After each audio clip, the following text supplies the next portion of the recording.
Good morning बच्चों, चले निकालिए क्लास 9 एकांकी संचय।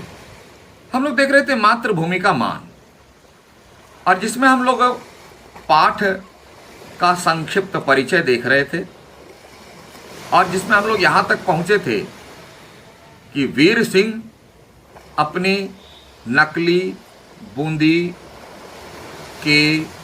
को अपमान से बचाने के लिए वह स्वयं शहीद हो जाता है। और जब वह शहीद हो जाता है, तब जो है उसके डेड बॉडी को लाया जाता है महल में, महाराणा लाखा के महल में। तब महाराणा लाखा को एहसास होता है कि उसने सबसे बड़ी गलती कर दी है। सबसे बड़ी चीज की क्षति हो गई वीर सिंह जैसा वीर, क्योंकि जो वीर अपनी मातृभूमि से जुड़े किसी भी सामग्री को सच माने और उसकी रक्षा के लिए अपने प्राणों का बलिदान कर दे, असली मान की रक्षा तो ये हो। और ऐसा वीर मिलता नहीं। आजकल तो 10 रुपया दे दो तो विनोद सर की जय बोलने वाले हजारों मिल जाएंगे, सिर्फ एक एक 10 टकिया जोड़ते चले जाओ। लेकिन उनके लिए, मातृभूमि के लिए बिना कुछ सोचे समझे, सिर्फ यह सोचे कि ये हमारी मातृभूमि है, ये हमारे अपने हैं, प्राणों तक का बलिदान दे दे, यह ना असली है। ऐसे कितने लोग हैं? बहुत बहुत बहुत कम लोग। और ऐसे वीर को महाराणा लाखा ने खो दिया, क्योंकि उसी के अंडर में तो काम करते थे। तो इतनी बड़ी क्षति करके तब महाराणा लाखा को की अकल ठिकाने आई। संदेश, हमें ऐसे वीरों की पहचान करनी चाहिए। उसे खोने का नहीं, उसे संजोने का प्रयास करना चाहिए। और इसके पहले कि हमें किसी को अधीन करके अपने को बड़ा समझना, ये नहीं। अपने काम को बड़ा करके दूसरों को अगर छोटा बनाने की सोच भी रखते हैं तो गलत है। आपको अगर बड़ा होना है, अपने कर्म से बड़े हो जाइए। ये कौन सा तरीका है कि दूसरों को छोटा सिद्ध करके अपने को बड़ा सिद्ध करना? महाराणा लाखा की सबसे बड़ी गलती। कहीं हम आज भी यही गलती तो नहीं कर रहे? हम दूसरों को, यानी ऐसे वीर को, वीरों की क्षति करके अपने को बड़ा दिखाने के चक्कर में वीरों की क्षति तो नहीं कर रहे? प्रासंगिकता यही है। और आज हम छोटा थोड़ा सा काम करके अपने को बहुत बड़ा समझ रहे हैं। वास्तव में देशभक्त कौन है? वास्तव में मातृभूमि के मान का रक्षक, रखवाला कौन है? वीर सिंह उसको बता दिया, अपने प्राणों का बलिदान देकर। तो मातृभूमि का मान या किसी का मान बलिदान चाहता है। ऐसा नहीं कि थोड़ा सा कुछ काम कर दिया, अपने आप को नंबर 1 देशभक्त में नाम लिखा दे, नहीं। और दूसरा कि हमें वीर सिंह जैसे वीरों की क्षति करके अपने को बड़ा दिखाना नहीं है। अपने कर्म को, अपने कार्य को बड़ा कर करके अपने को बड़ा समझना है। दूसरों की हानि करके नहीं, दूसरों को नीचा दिखा करके नहीं। बहुत बड़ा संदेश यह है, इसकी प्रासंगिकता। तो हम लोग आज पाठ का अर्थ समझे, पाठ का थीम समझे। अब इसकी शीर्षक की सार्थकता। एकांकी का प्रारंभ ही होता है मातृभूमि के मान के प्रसंग से। जिस आदर और स्नेह की आपने मोदी बेवाल की अधीनता स्वीकार करने की आज्ञा लेकर क्यों आए, यानी इसी विषय को लेकर के शुरू होता है। इसी विषय पर पूरी एकांकी चलती है, और अंत भी वीर सिंह के बलिदान पर एकांकी समाप्त होती है और महाराणा लाखा की सीख पर उसे एहसास हो जाता है। इसलिए हम कह सकते हैं कि चूंकि कथा का प्रारंभ भी मातृभूमि के मान के प्रसंग से, कथा का विस्तार भी मातृभूमि के मान पर और एकांकी का अंत भी वीर सिंह के बलिदान पर, जिन्होंने मातृभूमि की रक्षा के लिए अपने प्राणों का बलिदान किया। मान को बचाने की क्या कीमत हो सकती है उसकी परिभाषा सिखा दी। इसलिए हम कह सकते हैं इस एकांकी का शीर्षक मातृभूमि का मान सार्थक है। इतनी बातें आपको समझ में आ गई। शीर्षक की सार्थकता, शीर्षक का अर्थ, पाठ की मूल भावना, देश प्रेम का संचार। आज हमारे हृदय में देश प्रेम की कमी हो गई है, देश के मान की रक्षा की भावनाओं की कमी हो गई है, उस पर हमारा कोई ध्यान नहीं है।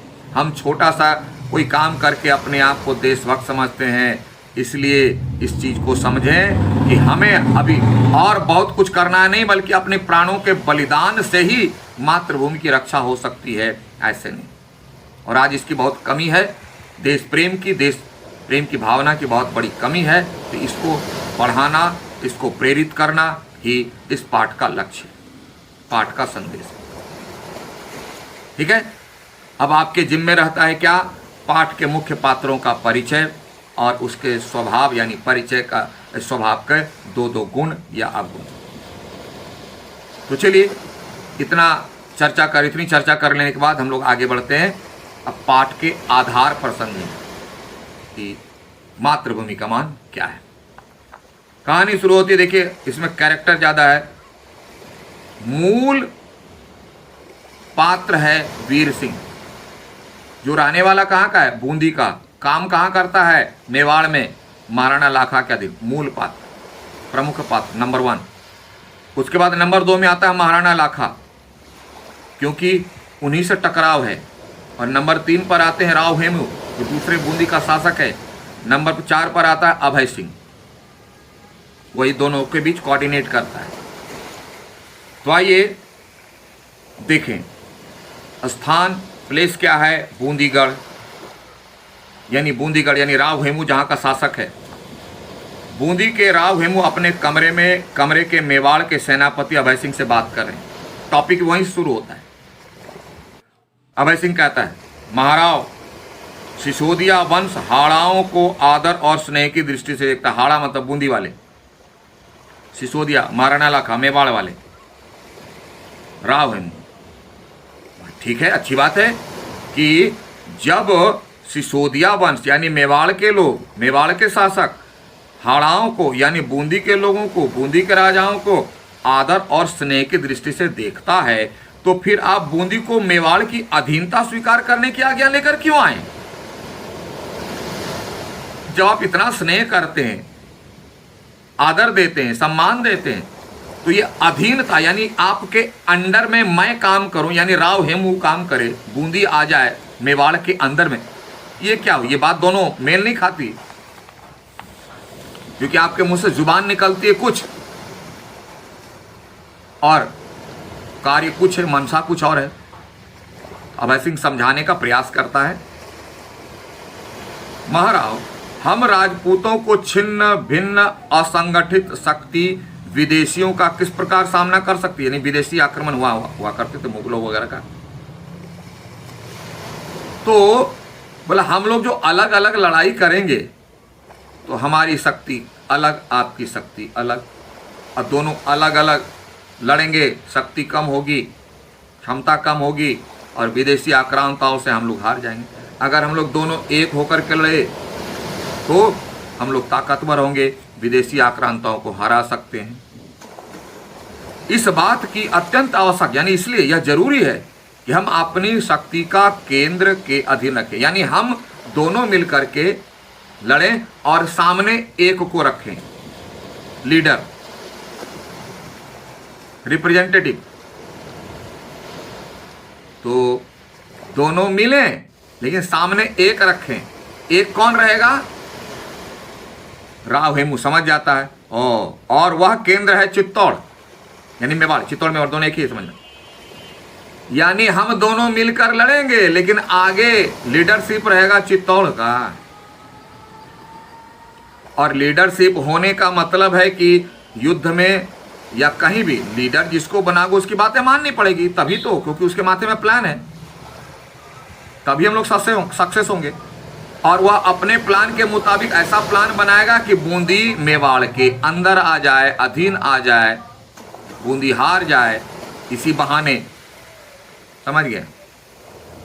तो अभय सिंह बोलता है इसमें भी कोई डाउट है क्या? इसमें भी कोई संदेह है हमारा?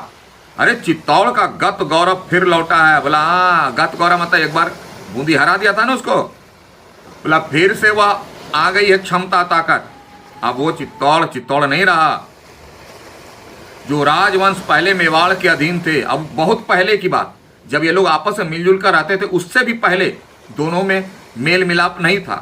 तो इनके जस्ट बिफोर वाले पूर्वजों ने इनको ठीक किया। अब फिर महाराणा लाखा फिर उसी रास्ते पर आ गया। बोला बहुत पहले राजवंश पहले मेवाड़ के अधीन थे। बोला आपको मालूम नहीं है, सब तो मेवाड़ के ही अधीन था, मेवाड़ के अंडर में था। महाराणा लाखा चाहते हैं आज भी उसी तरह रहें। बोला महाराणा लाखा चाहते हैं फिर से सब मेवाड़ के अंडर आ जाए। लोग स्वतंत्रता चाहता है और आप अधीनता की बात लेकर के आए हैं। बूंदी राज भी सदा से मेवाड़ के आश्रित मतलब डिपेंडेंट। बोला आपका बूंदी राजा वह भी हमेशा जो है मेवाड़ के अंडर रहा है। बस यही बात राव हेमू को गुस्सा दिला देता है। राव हेमू कहता है बूंदी राज सदा से मेवाड़ के आश्रित। तुम क्या कह रहे हो? क्या हमारे में अपनी ताकत नहीं, अपनी क्षमता नहीं? मैं हर बात के लिए बूंदी तुम्हारे राज्य पर डिपेंडेंट रहे हैं क्या? ये तुम क्या कहते हो? अभय सिंह जी, हाड़ा वंश किसी की गुलामी स्वीकार नहीं करेगा, याद रखना। किसी की गुलामी नहीं स्वीकार करेगा, चाहे वह विदेशी शक्ति हो, चाहे वह मेवाड़ का महाराणा हो। बूंदी हमेशा स्वतंत्र रहा है, रहेगा। वो चाहे विदेशी से लड़ना हो लड़ेंगे, चाहे आपके महाराणा लाखा से लड़ना हो लड़ेंगे। हम डिपेंडेंट नहीं रहेंगे, हम इंडिपेंडेंट रहेंगे। ये हमारी मनसा है, हमारी इच्छा है और हम यही करेंगे। ठीक है, अब इसके आगे जो है आगे बात चलती है, तो फिर अगली कक्षा में आगे की बात करेंगे। तब तक के लिए thank you, have a nice day.